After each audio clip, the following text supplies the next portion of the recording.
BNP chairperson ও সাবেক প্রধানমন্ত্রী খালেদা জিয়ার সাবেক প্রেস সচিব মারুফ কামাল খান বলেছেন, ফিলিপাইনের সাবেক প্রেসিডেন্ট রদ্রিগোর মতো পরিণতি শেখ হাসিনার কবে হবে, কারণ তিনিও ব্যাপকভাবে মানবতাবিরোধী অপরাধের সঙ্গে জড়িত। মঙ্গলবার ফেসবুকে দেওয়া এক পোস্টে মারুফ কামাল লেখেন, ফিলিপাইনের সাবেক প্রেসিডেন্ট রদ্রিগো দুতার্তেকে গ্রেপ্তার করা হয়েছে।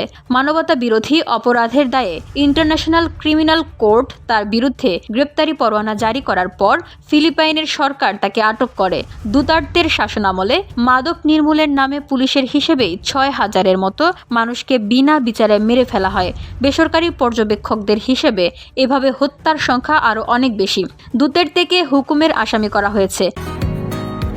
বসুন্ধরা, উত্তরা, বনশ্রী, কুড়িল ও বাড্ডা সহ রাজধানীর বিভিন্ন স্থানে অভিজাত ও অত্যাধুনিক মানের ফ্ল্যাট কেনার এক নির্ভরযোগ্য প্রতিষ্ঠান pleasant properties limited.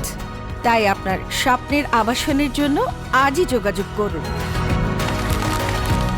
Pleasant properties limited, where destiny matches eventually. তিনি আরও লেখেন, হাসিনাও তার ফ্যাসিস্ট রেজিমে মাদক নির্মূলের নামে এমন অনেকেই মেরেছেন বিনা বিচারে। জুলাই আগস্ট বিপ্লব দমাতে হত্যা করিয়েছেন প্রায় ২,০০০। মাওলানা সাঈদীকে ফাঁসির আদেশের বিরুদ্ধে দেশব্যাপী বিক্ষোভ দমাতে, শাপলা চত্বরে হেফাজত নিধনে, অন্যান্য বিক্ষোভ দমাতে কত জীবন হাসিনা কেড়েছেন এবং কত বিরোধী মতের মানুষকে গুম খুন করিয়েছেন তার লেখাজোকা নেই। আইসিসি কবে তাকাবে হাসিনার এইসব মানবতা বিরোধী অপরাধের দিকে?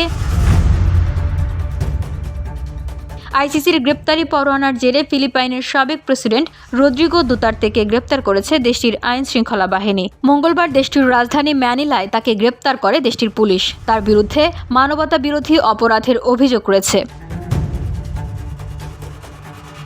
VOD Bangla news desk.